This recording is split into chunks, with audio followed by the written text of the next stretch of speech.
আসসালামু আলাইকুম ওয়া রাহমাতুল্লাহি ওয়া বারাকাতুহু। আউযু বিল্লাহি মিনাশ শাইতানির রাজীম। বিসমিল্লাহির রহমানির রহিম। আজকে একটা বিরল ঘটনা বলবো, যেটা অনেক সুন্দর এবং কাহিনীগুলা অনেক সুন্দর। আজকে যে আমরা অনেক টেলিভিশন, বিভিন্ন ধরনের ইউটিউবে বিভিন্ন ধরনের এটাতে অনেকে ভুল ধারণায় ছড়াচ্ছে অনেকে। আসলে আজকে আমি সত্য ঘটনা তুলে ধরবো। তবে আসলে এই কারবালার ঘটনা সম্পর্কে একটি গবেষণা করলাম, যে প্রবন্ধ যা অনেক ভুল ধারণা ভেঙে দেবো ইনশাআল্লাহ। তবে আমার কাছে থাকবেন এবং যারা নতুন চ্যানেল সাবস্ক্রাইব করেন অবশ্যই আমাকে সাবস্ক্রাইব করে চলে যাবেন। তো চলুন বন্ধুরা, আজকে শুরু করা হোক কারবালার প্রান্তরিক যে ঘটনা। প্রশংসা মাত্র আল্লাহর জন্য, যিনি বিশ্বের জাহানের প্রতি পালক দরুদ ও সালাম বর্ষিত হোক মুহাম্মদ সাল্লাল্লাহু আলাইহি সাল্লাম, তার পরিবার ও সকল সাহাবের উপর। সৌভাগ্যর শহীদ রাসূলুল্লাহ সাল্লাল্লাহু আলাইহি সাল্লাম দহিত সৈয়দ হোসাইন বিন আলী রাদিয়াল্লাহু তাআলা কারবালার প্রান্তে শহীদ হওয়াকে কেন্দ্র করে যে ঘটনায় প্রসিদ্ধ রয়েছে। আমাদের বাংলাদেশে অনেক মুসলমানদের মধ্যে এই বিষয়ে বিরাট বিভ্রান্তি রয়েছে। দেশের রাষ্ট্রপতি, প্রধানমন্ত্রী, বিরোধী দলের নেতাগণ, ইসলাম বিপন্ন সংগঠনের ব্যক্তিবর্গ দিন উপলক্ষে জাতির সামনে প্রতি বছর বাণী হিসেবে তুলে ধরেন। রেডিও, টেলিভিশন, সংবাদপত্র উপলক্ষে বিশিষ্ট অনুষ্ঠানমূলক প্রচার করা থাকে। এই দিনে আমাদের দেশে সরকারি ছুটি থাকে। তাদের সকলের কথা ঘুরে ফিরে একটাই, স্বৈরাচারী, জালেম, নিষ্ঠুর, নরপশু ইয়াজিদের হাতে এই দিনে রাসূলের দৌহিত্র ইমাম হোসাইন নির্মমভাবে হত্যা হয়েছে। এই জন্য এটি একটি পবিত্র দিন। বিশেষ একটি সম্প্রদায় এক উপলক্ষে তাজিয়া মিছিল সহ নানা অনুষ্ঠানে আয়োজন করা থাকে। বিষাদসিন্ধু নামে একটি উপন্যাস পড়ে, যা কিছু বানোয়াট ও কাল্পনিক কাহিনী শুনে সুন্নি মুসলমানগুলো এ বিষয়ে ধর্মজালে আটকে পড়েছেন। জাতির ভুল ভ্রান্ত সংশোধনের জন্য আজ আমি এ বিষয় সঠিক গুরুত্বপূর্ণ একটি তথ্য প্রকাশ করার কাজে অগ্রসর হতে বাধ্য হলাম। মূল বিষয়ে যাওয়ার আগে সংক্ষিপ্ত আকারে একটি ভূমিকা পেশ করতে চাই। মন দিয়ে ভূমিকাটি পড়লে মূল বিষয় বুঝতে পারবে এবং আমার বিশ্বাস, আমি আরো বিশ্বাস করি যে আমার লেখাটি পড়ে এই বিষয়ে অনেকের আকীদা সংশোধন হবে, আর যারা বিষয়টি নিয়ে সংশয় আছেন তাদের সংশয় কেটে যাবে ইনশাআল্লাহ।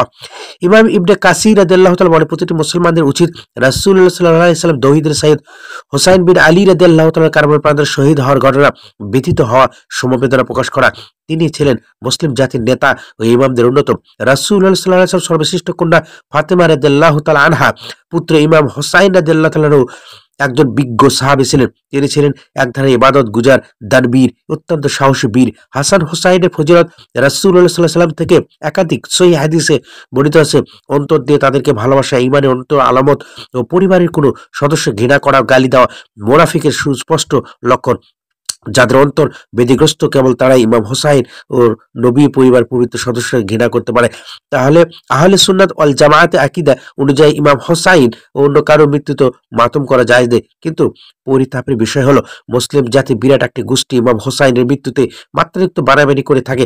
যারা হোসাইনের মৃত্যুতে কারবালা ঘটনায় বাড়াবাড়ি করেন, তাদের কাছে একটা প্রশ্ন করা খুবই যুক্তিসঙ্গত মনে করছি। যে সমস্ত সুন্নি মুসলিম সঠিক তথ্য না জানার কারণে এই ব্যাপারে সন্দেহান ও বিভ্রান্ত আছে, তাদের কাছে আমার একটাই প্রশ্নগুলো ভালোভাবে উপলব্ধি করতে পারলে প্রকৃত ঘটনা বোঝা যাবে সহজ ইনশাআল্লাহ। প্রথম প্রশ্ন, হোসাইনের পিতা ও ইসলামের চতুর্থ খলিফা আলী বিন আবু তালিব রাদিয়াল্লাহু তাআলা হোসাইনের চেয়ে অধিক উত্তম ছিলেন। তিনি 40 হিজরি সালে রমজান মাসে 17 তারিখে জুমার দিন ফজরের নামাজের উদ্দেশ্যে বের হওয়ার সময় আব্দুর রহমান বিন মুলজিম খারিজির হাতে নির্মমভাবে নিহত হয়েছে। তারা হোসাইনের মৃত্যু উদযাপনের ন্যায় তার পিতার মৃত্যু বলে মাতম করে না কেন?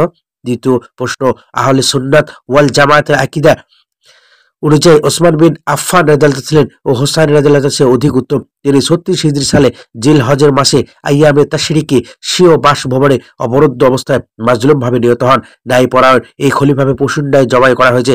তারা তারা তার হত্যা দিবসকে কেন্দ্র করে অনুষ্ঠান করে না কেন?